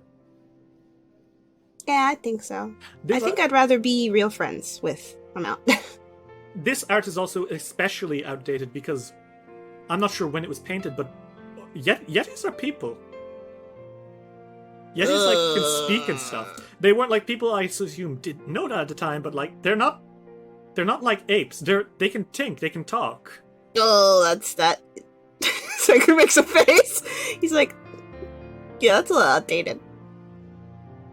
That's a little bit. Ugh. Do you want to try roll me just 2 Dragon Lore checks to chat away with her? Dragon Lore 1. Okay. Well, both of those are successes. And Sanku, you, as you speak to her, for I think about an hour, you have successfully maxed out Lady Kumai Shai. She will give you the maximum bid she can. So when the auction comes around and she bids on you guys to decide which of you she wants to sponsor, she will give you as much as she can. And I think as she's taking you around, she brings you to a... I think she takes you to something that's kind of fascinating. Mm-hmm. It's not really in the Ruby Phoenix part of the museum at all. It's actually in a exhibit all about kaijus. Ooh. And she brings you, and there's a huge mural. Uh-huh. And it depicts King Mogaru. Ooh. And it's him locked in a desperate fight with another kaiju, which is this weird otherworldly creature. It's like it almost looks, I guess the best way of describing it is it looks like a massive angel from Evangelion. Okay. It's got this white skeleton, but then beneath it, like kind of encompassing it, is this weird ectoplasmic glow, and there are like black thunderclouds trailing from its empty eye sockets. It looks kind of like it's humanoid-ish, you know, but like, it doesn't have like a neck. It doesn't. It is very much so a weird alien-looking creature. And King Mogaru, of course, is this 140-foot tall, 20,000-ton beast. It has red scales and 2 tails. It's 300 feet long from nose to tail, and it has like glowing eyes, and it's blasting a laser from its mouth. You know, and I think she kind of like stands here as she's watching it with you and says, "Do you know? I find that King Mogaru, of all draconic creatures, even though technically he is not a dragon himself, is probably one of the most misunderstood. Oh yeah? Well, what do you know about King Mogaru? I know that he's big. He is quite large, yes. And I know that he, like, destroyed or, like, wrecked Danger Island. But that's kind of all I really know. You make it sound like he intended to do so. I'm not trying to make it sound like I don't know anything about him, really. Well, essentially, Bunmu was ravaged by Mogaru, but it wasn't just by him. This depiction you see on the wall in front of you is of the jewel which destroyed Bunmu. But if anything, I would say that Bunmu was mostly just caught in the crossfire. It wasn't like he rampaged through it and attacked for no reason. He attacked because, well, his territory was invaded by that Agmazar, the Star Titan. Do you know about Agmazar? No, I don't. Well, so this is fascinating. This is some deep lore, as it were. Mm-hmm. The shifting of plates that caused the land bridge between Danger Island and the Valashmai jungle in a few hundred years ago, Mm-hmm. that was not a natural occurrence. Yeah, what? Oh? It was caused by a meteor hitting Golarion. But not just any meteor. A kaiju. What? Agmazar. It was Oh. created by an alien race, the Versites. It was their weapon against the undead inhabitants of the planet Eox. What? This is true, you can read it, it's all here. She points at the information plates all over the place. Seiko is reading them. He's like, whoa! Agmazar's victories against these invaders were such that its masters decided to launch it directly at their enemy homeworld. Yeah, a cult of Eoxian liches averted this attack by conjuring an interplanetary portal and redirecting Agmazar to Golarion. Cool. Agmazar was an undead monstrosity, and it's thanks to his negative rays that there are so many undead on Bunmu. Oh. King Mogaru himself rose up from the Valashmai jungle from where he was slumbering to fight Agmazar. And it was in this clash that Bunmu was destroyed. But he won, and had he not slain Agmazar, well, chances are that Golarion would be a much less safe place. I see.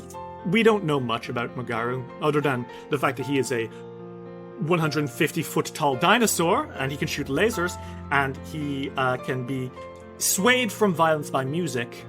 But what I know is that he isn't a evil creature. He's just a force of nature. Yeah. And I think that's how I see many dragons, as forces of nature. I just think dragons are really cool. I agree. And you have maxed out your friendship with Q. I honestly think you and Q are friends. I think you two are I pals. think they're regular friends now, Mhm. in my opinion. Masami, as you are patrolling, is there anyone that you'd like to talk to? You can have up to 2 rounds of influence. I mean, we only have a week, so we don't really have to talk to everybody. You don't. I think just picking a few people to try and max out is a really good idea. Then I think for the first round of influence, Masami's going to talk to Kazuhira. Okay. You make your way over to Kaso. Yes. And he is observing a replica of a tapestry. And he looks over at you and says, "Ah, Takahara." And he offers a hand. Masami takes the handshake and goes, "Good to see you here, sir." Well, I couldn't miss the Pathfinder event. I'm surprised that more people didn't show up, honestly, he says in a very crowded museum. Yeah, I mean, a line on the outside probably wouldn't have been a surprising thing to see. So, how are you enjoying the exhibit? Well, I'm just thoroughly impressed. And he kind of gestures around to everything. Says, even with 300 years, don't you think it's incredible that someone was able to do all of this on their own? Yeah. How... One must wonder... Lady Haojin must surely have had the most impressive of teachers, because something like this... I mean, she's the stuff of legends for a reason, wouldn't you agree? You're not wrong about that. And I think he turns and he smiles, and I think he's just going to kind of walk and talk with you for a while. Do you want to make me a warfare lore check? Or whatever check you'd like to make. Okay, so I was about to say, I don't got that. Yeah, you don't got that. But you could roll warfare lore, or athletics, diplomacy, deception, or intimidation. You said athletics was one of them? Yep. Okay, let's go with that one.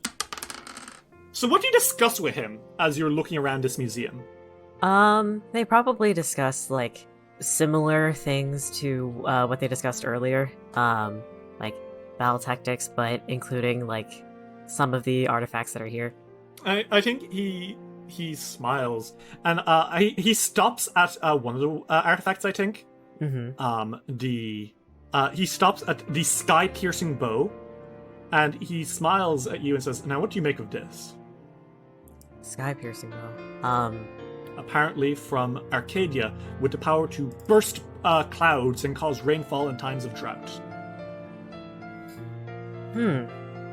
Well, rain is a good use of cover, good use for closing tracks.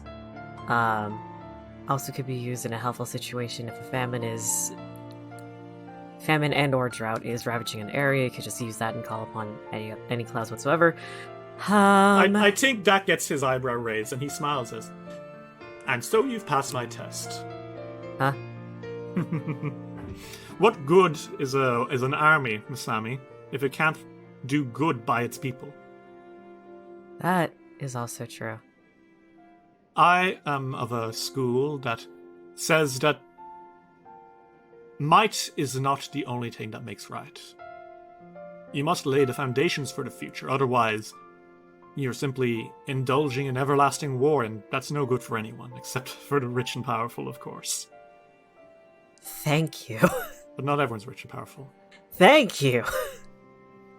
He looks at you and says, "I mentioned before, but I wasn't born into wealth." Yeah, you said that we were a little similar. We were fighters from the streets. So many people, when they get to my level, I think they forget where they came from. It breaks my heart, honestly. Do you want to make me a perception check? Okay. Masami's all about to say, well, when you're given power, sometimes you tend to forget a lot of things. So, wow, what is it with 8s today? 31? Masami, you notice his gaze is slowly drifting somewhere in the crowd. You don't know where to exactly, I say, with a giant pointer circling around Aldenar Unnar. Oh, man. Masami doesn't know whether to say anything about that. Nice divorce, dude. Well done. You did real good in that divorce. So epic divorce, man, dude. Sounds rough, buddy. But he turns back to you and he smiles and says, "It's good to know that someone even at this level of martial prowess still remembers that taking care of others is ultimately the goal of the strong. Not conquest or bloody warfare, but achieving a sustainable peace." After all, we only have a shot at this life, so might as well stay happy, right? Unless you're immortal Ruby Phoenix sorcerer. Well, in that case, you try to make happiness where you can. Yes, quite. And I think he grins. Do you want to make another check against him, or do you want to talk to someone else? Oh, Because I will let that roleplay have counted as enough to charm him into another check. Okay, I was originally going to go for somebody else, but... You could, but you definitely seem to have greased his wheels, you know what I'm saying? Then let's not stop the train now, let's keep going. Okay, so you will have a +2 on this check because you have hit his weakness. Okay. Okay. Yeah, Masami, you seem to be making very good friends with Mr. Hida. He seems to really appreciate your honesty and your ideals, you know? Honesty with its plus 23 in deception. Yeah. Honesty when it counts. Yeah. Chuji, do you try to speak to any of the sponsors, or are you just maxing out your bond with Shen? Absolutely maxing. Okay, gay boy. So I think after some time, Shi Li Hua, your mom, speaks up, and she speaks with a magically enhanced voice that everyone can hear as if she were close. She stands on a podium and says, "Everyone, the main event is about to begin. I present to you our guests for the exhibition tonight." And she kind of bows, and two figures step out from the shadows. The first one is a woman. She's beautiful. Middle-aged, with long flowing black hair, black lipstick, and wine robes, which are very formal. But her hair is kind of held together in a bun by two daggers. Ceremonial, of course, but they could probably still be used. And stepping up beside her is a hobgoblin.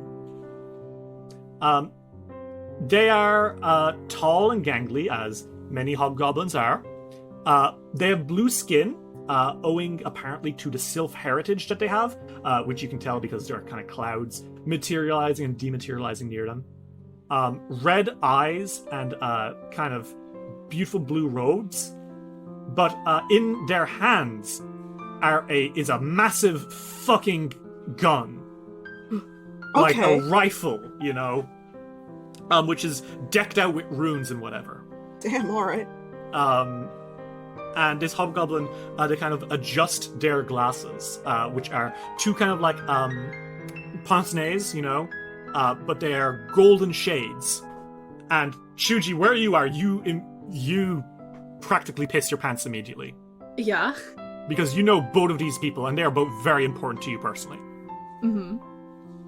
The first is Venture Captain Amara Lee, the head of the Pathfinder Society in Tiansha. Basically, the leader of all Pathfinders in the Lantern Lodge faction of the society. Holy shit. But then standing next to her is the Hobgoblin Sylph Vortanu, winner of the previous Ruby Phoenix tournament. Ooh. And Amara Lee smiles at everyone and speaks, her voice also magically enhanced. And she says, "Greetings, everyone. Thank you all so much for coming to this exhibition, funded in part by the Pathfinder Society. I present to you today Vortanu, member of the winning team of the 29th Ruby Phoenix tournament, the Lodgers of the Lantern." And Vortanu steps forward, and they kind of smile and speak and say, "Esteemed guests, I hope you've enjoyed our selections from the Pathfinder Chronicles. It is rare that we have an opportunity to meet among us adventurers as storied as the Ruby Phoenix tournament victors. Before you leave today, we at the Pathfinder Society have but one favor to ask of you. If you enjoyed what you read, we ask that you add your own stories to our records. Please, approach the stage and tell us whatever you would like about your life. Captain Lee here will carefully record the tales of your adventures for posterity. I hope you will honor us with the choicest regalements before your departure. Before any of you have the chance to, though, Tino stands up. And he kind of like makes his way past you guys and... Sorry. Hi! Hello! My name's Tino Tung, and I'm a member of the finalists of the Ruby Phoenix tournament. And, Li Hua looks happy. Vortanu looks mildly impressed. And, Venture Captain Amara Lee says, "Step forward, Tino, and, tell us your tale." And, Tino gets up. And, he says, "So, hey everyone, I'm Tino. Tino Tung. I'm leader of Tino's Telfest. And, I gotta say, I don't think any of us ever expected to get up here. I'm with my team here. Malako, Gig, and Zumiran. And, to be honest, they're the best friends I could have ever asked for. Let me tell you about myself. I've not always really been an adventurer, you know? I'm a paladin of Aurori, but mostly I took care of my own family. You know, I've got kids back home. I've got a wife who I love very much. And, you know, I just thought I'd stay at the monastery for life, but, yeah, a few years back, something happened. My brother Filu, he was the adventuring type. He was always kind of like, the type of guy to take adventuring, like, to find fun in everything he did. He was a swordsman. He would go out and inspire people. He'd bring back treasures from his many journeys, and, you know, it was his dream to actually fight in the Ruby Phoenix tournament. You know? He died a few years back. He got sick. And, sorry, I'm tearing up. Holy shit. I'm good. He takes a second. Filu was a good man. Braver than me, smarter than me, and stronger than me too. I'm just saying, if Filu Tong were here instead of me, he'd be the top contender right now, you know? My kids, they love Uncle Filu, and man, I think everyone back home did. When I heard there was like another tournament coming up, I didn't want to be alone back home thinking about how Filu should have been there. And I got some buddies that I've met around, you know. Malako is my best friend since I was a kid. And, Zumi, she actually tried, the way we met, she tried to rob us once. And me and her got into a fight, and, Malako just kind of watched and commented on it, and, like, you know, read out our attacks as we were doing it, and, you know, at the end, we decided we just wanted to keep journeying together. And, Gig here, we actually met Gig in Chuye. Any of you ever been to Chuye? It's, you know, former state of Imperial Longhua, but then so is half of Qiansha. It's a nation ruled by Onis. And, Gig's not too different from me. She had a whole clan of goblins that she was in charge of. You know, until an Oni ate them. So, you know, she wanted to prove that she was strong, and I wanted to prove I was strong, and Malako and Zumi, you know, they know they're strong, but we dragged them along because we wanted to have as good a chance as we got. Honestly, I thought even just getting to Bunmu would be enough. But, I don't know. It kind of means a lot to me, you guys, that we even got this far. We know we're not going to win the tournament. We're not. It's a fluke we even got here.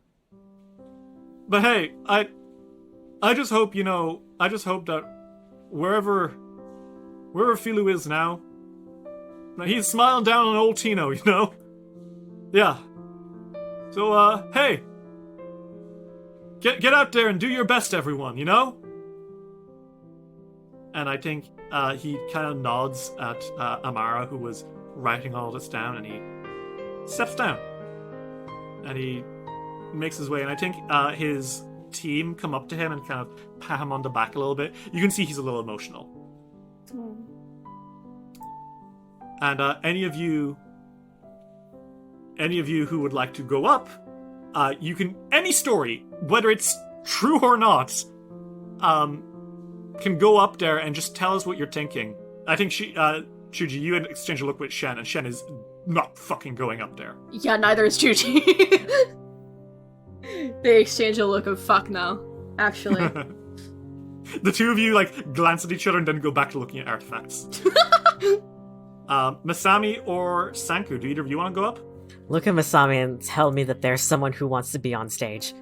Sanku, do you want to talk? Yeah. I think Senku sort of waits to see if anybody else goes up for a second. Mm-hmm. And is like, well, okay. And he sort of is like, excuse me, to Lady Q, my shy.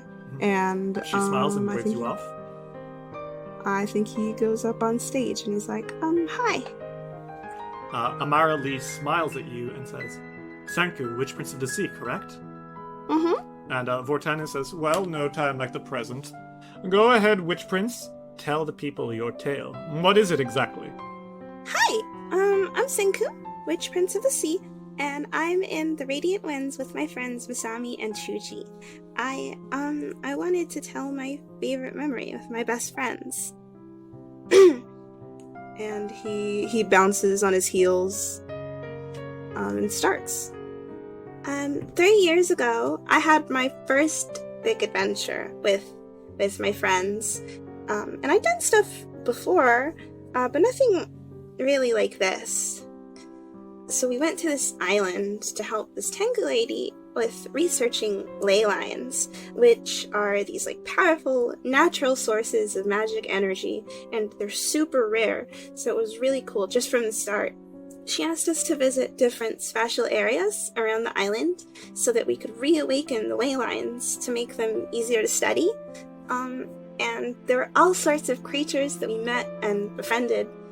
Like there was a forest full of kodama that scared some of us at first, not me, but they were actually pretty friendly, and I like them a lot. I even still summon some today.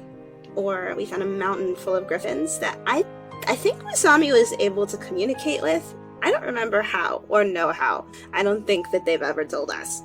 And even a beach with like a miserable, sad dragon that Chuji really wanted to fight. But we ended up befriending instead. We cheered him up.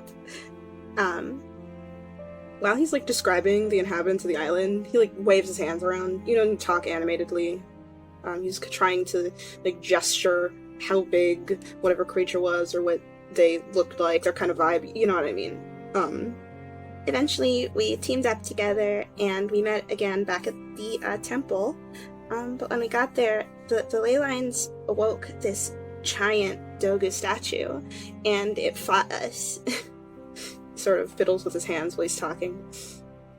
It was a really tough battle, but the friends that we made on the island, like the griffins and the kodama, and even that dragon, they ended up coming to help us, and they helped us defeat the statue.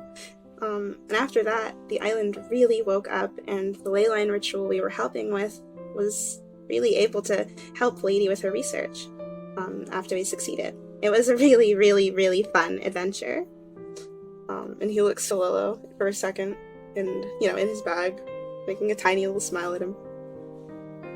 I really liked doing that. It was my favorite adventure. It made me feel really strong for the first time. Back home when I was a kid, or like a tween even, I was 5, I did little adventures, because I was already the Witch Prince of the Sea. But it was usually just helping out at my village, Ballet Village, fighting off Grindilo, or scaring off the pirates that wanted to steal from us. They wanted fish. We're a fishing village. And my parents always praised me for helping and doing that kind of thing. And I really liked helping. But this was really different. It was far away from home. It was literally the furthest I'd ever gone. And the stakes felt higher. It felt real, And it wasn't helping that Ballet Village wasn't important. It was really important, and I'll never stop being proud of helping my village and my people. But I'd always wanted to do stuff that made me feel like I was helping save the world, And it felt like a real big step forward for me. After that, Masami, Chuji, and I started doing a lot of adventuring away from home, doing bigger and bigger jobs, defeating stronger monsters, and I got stronger and stronger. And I started to really feel grown up, even though I was still 15.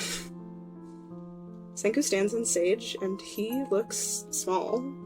He's really only 5 foot tall, and he's an adult, but he's 18. not 25, he's 18.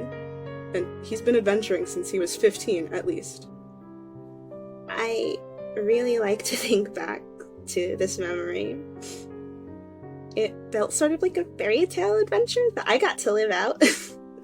There was a really hard battle, and it wasn't super easy, but it felt like it had a happy ending, and he sort of puts that in quotes. You know? We were able to help the lady with her research, and we did what we came to do, and everything was okay, and everyone was happy. It's nice to have that kind of memory to look back at, to know that it ends okay sometimes, you know? He rubs his prosthetic arm without thinking about it. He looks a little lost for a moment, but catches himself before it becomes too noticeable, and he beams. That's my story, though. Don't forget, I'm part of the Radiant Wings. Buy our merch. I'm pretty sure we have merch. Yeah. Yeah. I think the people in the crowd, some of them clap, but, yeah, like you said, Sanku looks so small on that little stage. A young man desperately trying to prove that he's much older than he is. Oof.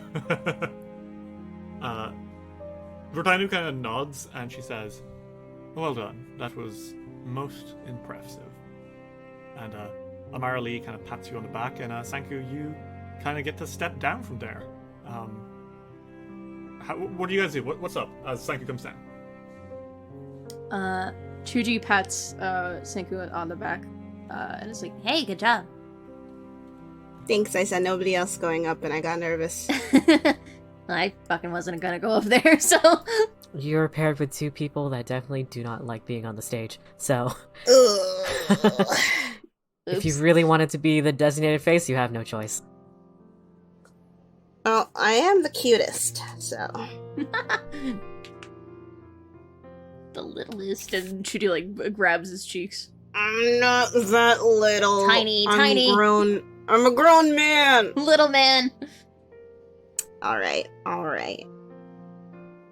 I know a littler man.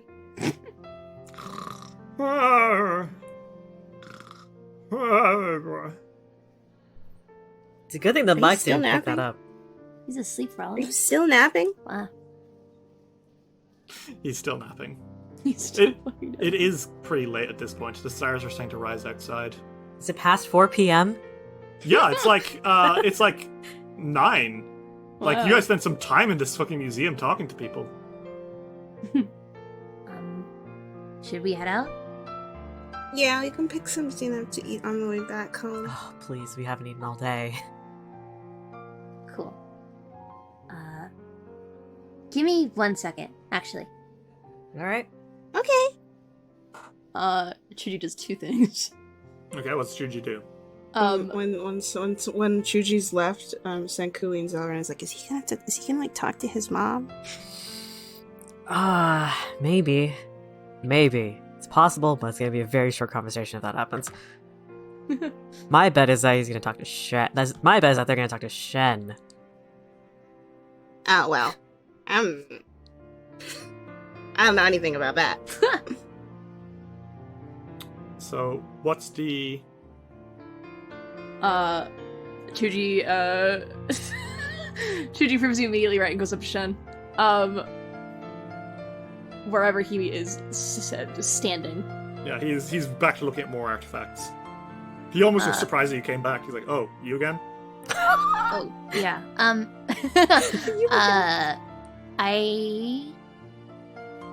We should fight sometime.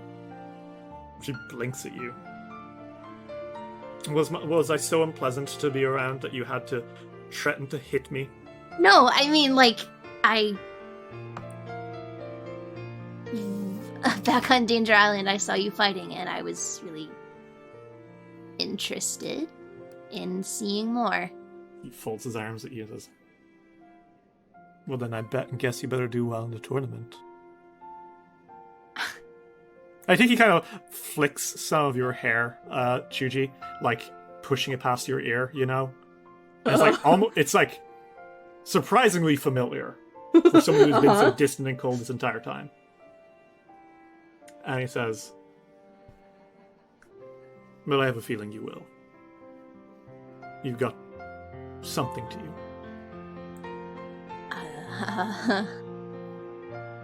Thanks. Yeah. Bye. See you. Goes Fucking- back to looking at the artifacts like it's nothing. Shuji needs a second after that. Shuji then proves the other one of you right and goes immediately towards their mother. Okay. I think Li Hua is kind of like walking around, and when she sees you approaching, she smiles. Says, Chuji, hello. Hi, Mom. I'm glad you could make it. I didn't see you until, I saw your friend Sanku get on stage. Yeah, we've been here for a while. You didn't introduce yourself. I just wanted to say that this exhibit's really nice. Thank you. That means a lot, Chuji. Maybe it's silly, but I actually made it for you, in a roundabout way. Wait, what? I wasn't sure how the pre-qualifiers of Danger Island would go. I wasn't even sure you'd get into them in the first place.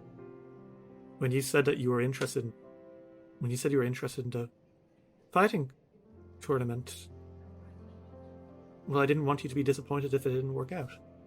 So I started preparing all of this. So if it didn't work, you'd have something special to do during the 30th Ruby Phoenix tournament, and you'd be able to meet Hao Jin. But I suppose that wasn't necessary, was it? You were able to prove yourself one of the strongest fighters of all time, all on your own. They look a little embarrassed. A lot embarrassed, actually. What's going through Chuji's mind right now? They kind of feel stupid for being mad about the exhibit. But she did just admit to kind of hoping that you would lose. Yeah, that too. Thank you, Mom. I'm glad you're able to experience it one way or another. I had hoped to tell you when you arrived, but well, you were so busy and I didn't want to bother you. No, I was surprised you didn't tell me. I would have come right away. Well, you came when it mattered. When the Pathfinder Society was here. Do you remember when you were little and you told me you wanted to join the Pathfinder Society? Yeah. Then I told you you'd have to follow all these rules and you...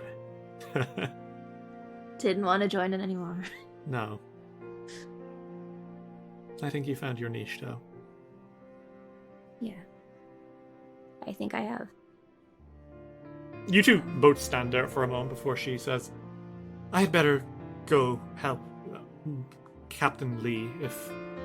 It seems your friends look eager to leave. I don't want to keep you for any longer.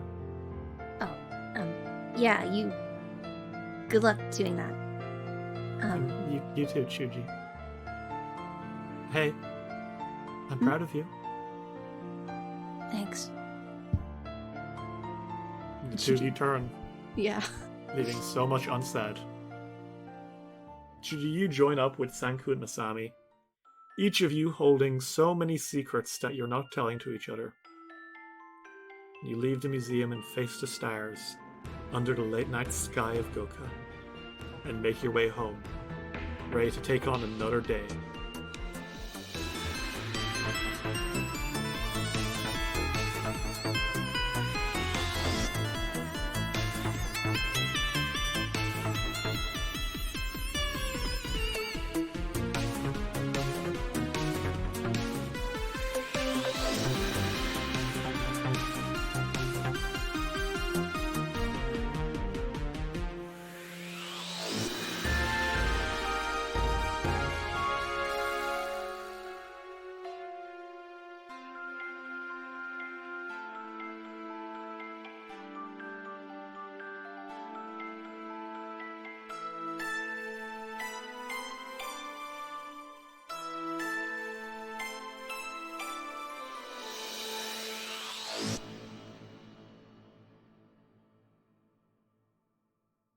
This episode of Dice Will Roll would not have been possible without the support of our patrons.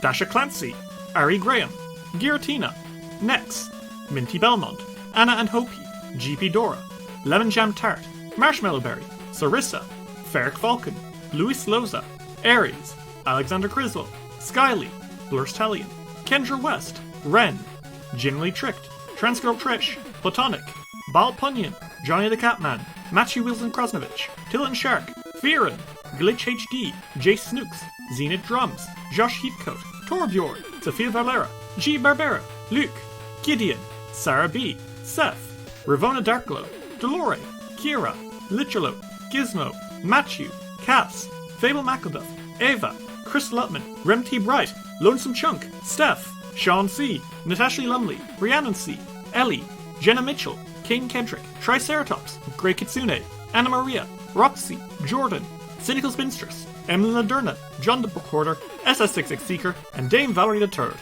Special thanks to the patrons who made cameos in this episode. Liang Shen by Ren, Hitomi of Clan Hasu by Mita, Vortanu by Marshmallow Bear, and Faye by Farron. If you want to see what you can get for helping us keep it rolling, check out patreon.com/dicewillroll today!